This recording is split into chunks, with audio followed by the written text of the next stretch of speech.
All right, let's dive into a topic that, let's be honest, usually gets a laugh or a bit of a cringe. Urine therapy. But what if I told you that behind all the jokes, there's a really deep and honestly surprising global history? And for us, it all kicks off with one single, very provocative post online. Yeah, this is the post that got this whole explainer started. It's a social media jab, right? Designed to ridicule a religious practice by just taking it at face value. It's a pretty shocking statement, and it's meant to be. So that's the big question, isn't it? What is the real story here? Is this practice really as bizarre and out there as the mockery makes it sound? Well, let's dig in and actually unpack the facts behind the claim. Okay, first things first. To get to the bottom of this, we have to go straight to the source. We're talking about the specific Islamic hadith, or recorded tradition, that's at the very heart of this whole controversy. So here's the story. According to Islamic sources, this one specific event did happen. You have this group of people, they travel to Medina, and they get really sick.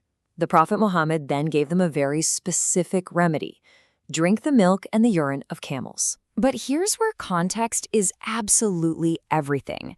This wasn't some blanket command for everyone for all time. It was an incredibly specific one-time prescription. It was for one group of people, for one particular sickness, and it was mixed with milk, not taken straight. And the most important part, according to the story, it actually worked. They got better. So you gotta wonder, right? Was this just some weird, isolated custom that only happened in the ancient Arabian Peninsula? Well, when you start looking at the historical record, it tells a completely different and frankly, much, much bigger story. Because when you zoom out from that one event, you find that using urine for medicinal purposes wasn't unique at all. It was, believe it or not, a surprisingly common practice all over the world. I mean, this stuff shows up everywhere. You've got the famous Roman historian Pliny the Elder recommending it for burns and stings. Go back a century before that, and his fellow Romans were making fun of Spaniards for using it as mouthwash to whiten their teeth. We've even found records of it being used to clean wounds by civilizations from the Aztecs all the way to the ancient Egyptians and Chinese. This was not an anomaly, it was a global thing. And just in case you think this was some hidden, secret practice, well, it wasn't. The Roman poet Catullus wrote this incredibly direct and kind of brutal poem to a guy, basically saying, hey, your teeth are so white it just proves you're full of piss. It's a mean thing to say, for sure, but it also proves that people knew about this. It wasn't a secret. Now, you're probably thinking, okay, that's all ancient history. Weird stuff people did thousands of years ago. Well, not exactly.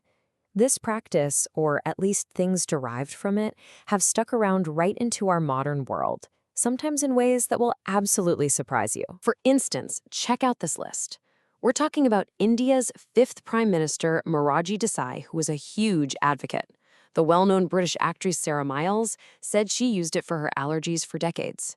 And today, there is a literal China Urine Therapy Association, with members who are convinced it can cure everything from baldness to tumors.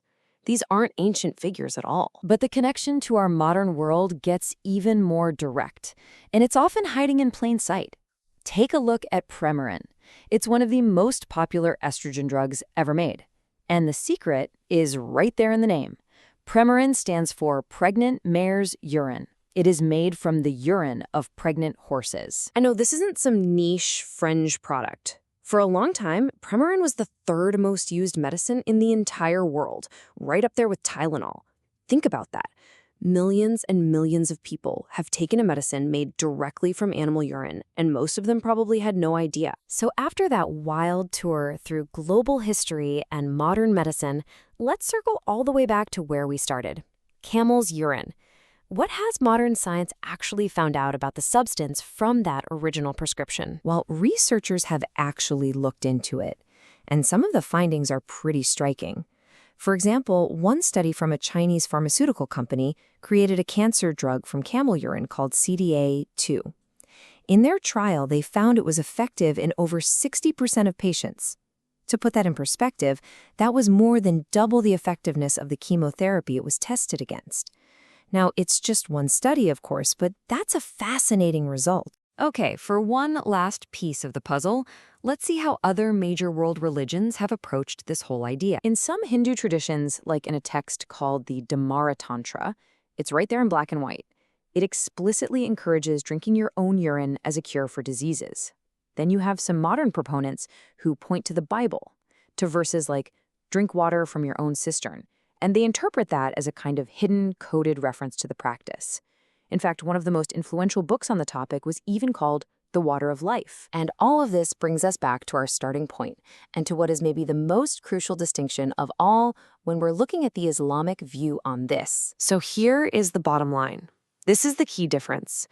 While many of those other traditions and cultures promoted urine as some kind of cure-all, a water of life, the mainstream Islamic view described in our source is the complete opposite. It considers urine an impurity.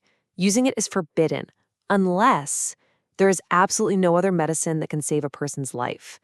It's not a celebrated health drink, it's a medicine of absolute last resort, for dire necessity. And that really brings us to our final thought.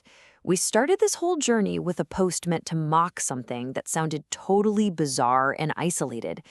But once we uncovered the global history, the modern connections, and the different religious contexts, the picture becomes so much more complex.